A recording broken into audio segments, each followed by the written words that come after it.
तो आज मैं आपको एक अनोखी रहस्यमय कहानी सुनाऊंगा। अगर आप चैनल पर नए हैं तो अभी सब्सक्राइब कर ले, क्योंकि यह मेरा दूसरा नया चैनल है। तथा कहानी पूरा देखे, अंत में एक अनोखा रहस्य छुपा है। धन्यवाद। तो सुनिए।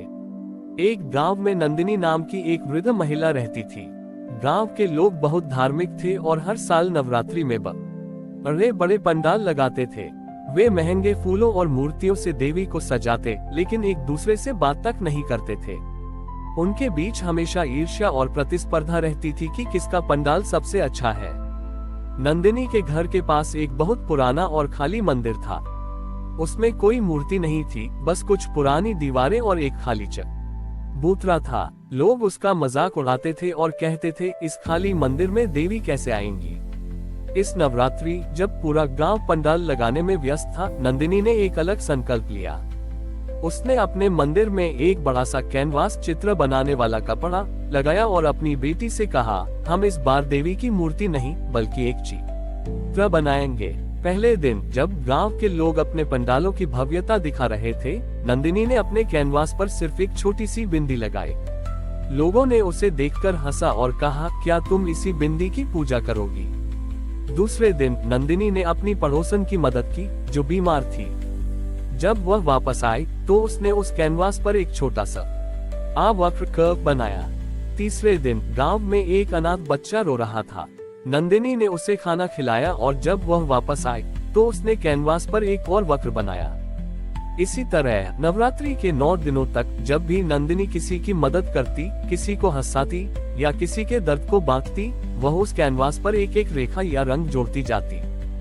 8वें दिन जब गांव के लोग अपनी अपनी मूर्तियों को अंतिम रूप दे रहे थे, उन्होंने नंदिनी के कैनवास को देखा।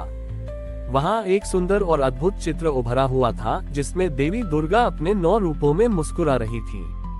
ये चित्र बहुत सजीव लग रहा था, जैसे देवी स्वयं उस कैनवास से बाहर निकलना चाहती हो। गांव के लोगों को एहसास हुआ कि नंदिनी की पूजा उनके दिखावे की पूजा से कहीं ज्यादा सच्ची थी। उसने देवी की पूजा महंगे पंडालों में नहीं बल्कि लोगों की सेवा करके की थी। हर रेखा और रंग जो उसने कैनवास पर बनाया था, वह किसी न किसी व्यक्ति के प्रति उसकी दया और प्रेम का प्रतीक था। विजयादशमी के दिन गांव के लोगों ने अपने पंडालों को छोड़ दिया और नंदिनी के खाली मंदिर में इकट्ठे हुए। उन्होंने उस चित्र की पूजा की और नंदिनी से कहा, आपने हमें सिखाया कि सच्ची भक्ति बाहर के दिखावे में नहीं बल्कि हमारे कर्मों में होती है। ये कहानी हमें सिखाती है कि देवी हमारे द्वारा किए गए अच्छे कामों में वास करती है और दूसरों की मदद करने से बड़ा कोई त्योहार नहीं होता। नंदिनी के खाली मंदिर में जो चित्र था, वह अब गांव के लिए एक प्रेरणा बन चुका था। लोगों ने अपने पंडालों को तोड़ दिया और तय किया कि अब वे हर साल नवरात्रि में कोई मूर्ति या पंडाल नहीं बनाएंगे। इसके बजाय वे हर दिन एक नया सेवा का पंडाल सजाएंगे। पहला दिन गांव के लोगों ने मिलकर अपने गांव की हर गली और चौराहे को साफ किया। जिन जगहों पर पहले कचरे के ढेर थे, वहां अब रंगोली और फूल सजाए गए। दूसरा दिन सबने मिलकर गांव में एक बड़ा सामुदायिक रसोई घर बनाया। 9 दिनों तक हर परिवार ने बारी बारी से खाना पकाया और उसे गांव के हर जरूरतमंद व्यक्ति को खिलाया।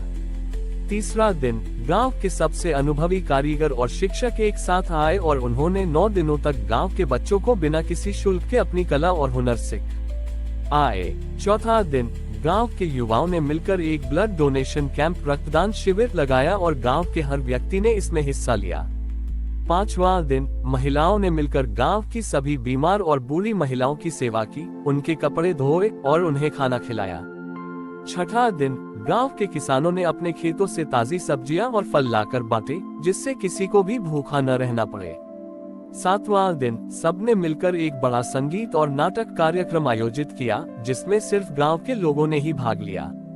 ये कार्यक्रम बाहरी दिखावे के लिए नहीं बल्कि आपसी खुशी और सद्भाव के लिए था। 8वां दिन पूरा गांव मिलकर नंदिनी के मंदिर में आया। सबने अपनी आंखें बंद करके उन 9 दिनों में किए गए अच्छे कामों के बारे में सोचा और महसूस किया कि सच्ची खुशी दूसरों की सेवा करने में होती है। 9वां दिन विजयादशमी की सुबह पूरा गांव मिलकर एक नदी किनारे गया। उन्होंने अपने अंदर की बुराइयों को जल में प्रवाहित करने का संकल्प लिया। नंदिनी का खाली मंदिर अब गांव के हर व्यक्ति के दिल में बस चुका था। उसने लोगों को सिखाया था कि देवी की सच्ची पूजा पत्थर या मिट्टी की मूर्ति में नहीं बल्कि उन लोगों के दिलों में होती है जो एक दूसरे से प्रेम और सद्भाव से रहते हैं। नंदिनी का चित्र आज भी उस मंदिर में है और हर साल नवरात्रि में गांव के लोग उस चित्र के सामने जाकर अपनी सेवा और अच्छे कर्मों को समर्पित करते हैं। गांव वालों की सेवा का पंडाल अब गांव की पहचान बन चुका था। दूर दराज के लोग गांव को ज्ञान का गांव कहने लगे थे। नंदिनी अब बहुत बूढ़ी हो चुकी थी, लेकिन उसकी आंखों में वही चमक थी जो उसने दूसरों की मदद करते हुए पाई थी।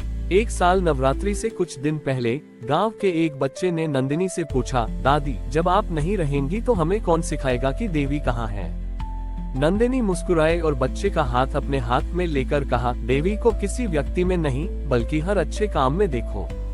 जब तुम किसी की मदद करते हो तो तुम देवी की ही सेवा करते हो। नवरात्रि की अष्टमी के दिन नंदिनी ने अपनी आंखें हमेशा के लिए बंद कर ली। पूरे गांव में शोक छा गया। लोगों को लगा कि अब उनका मार्गदर्शक चला गया है और उनकी परंपरा अधूरी रह जाएगी। अगले दिन विजयादशमी को पूरा गांव उसी खाली मंदिर में इकट्ठा हुआ जहां नंदिनी ने देवी का चित्र बनाया था। लोगों ने देखा कि चित्र में एक और अद्भुत परिवर्तन आ गया था। जहां पहले सिर्फ एक देवी का चित्र था, अब उस चित्र में नंदिनी की एक हल्की सी परछाई भी दिख रही थी, जो दोनों हाथों को जोड़कर गांव वालों को बड़ी ही रवाद दे रही थी। एक बूढ़े व्यक्ति ने आगे आकर कहा, नंदिनी माँ कहीं नहीं गई। उनकी आत्मा इस चित्र में बस गई है। उन्होंने हमें सिखाया कि सच्ची पूजा सिर्फ 9 दिनों की नहीं बल्कि जीवन भर के अच्छे कामों की होती है। वे खुद देवी का रूप थीं। उस दिन से गांव के लोगों ने एक नई परंपरा शुरू की। हर नवरात्रि में वे न केवल सेवा के पंडाल लगाते बल्कि हर दिन एक नई प्रतिज्ञा लेते कि वे एक और नेक काम करेंगे। जैसे पहले दिन किसी की मदद करना, दूसरे दिन किसी को माफ करना और तीसरे दिन किसी को कुछ नया सिखाना। नंदिनी का खाली मंदिर अब सिर्फ एक मंदिर नहीं रहा, बल्कि वह गांव के हर व्यक्ति के दिल में बस चुका था। वह मंदिर अब एक प्रतीक बन गया था कि सच्ची आस्था किसी बाहरी शक्ति में नहीं बल्कि हमारे अपने अंदर के प्रेम, करुणा और सेवा में होती है। हमारी और भी आध्यात्मिक एवं अनोखी कहानियां देखने के लिए हमारे चैनल पर जाएं तथा धार्मिक एवं पौराणिक अनोखी कहानियां हमारे चैनल पर है। कृपया जाके देखें तथा हमारे चैनल को सब्सक्राइब करके रखें और वीडियो लाइक जरूर करें। धन्यवाद।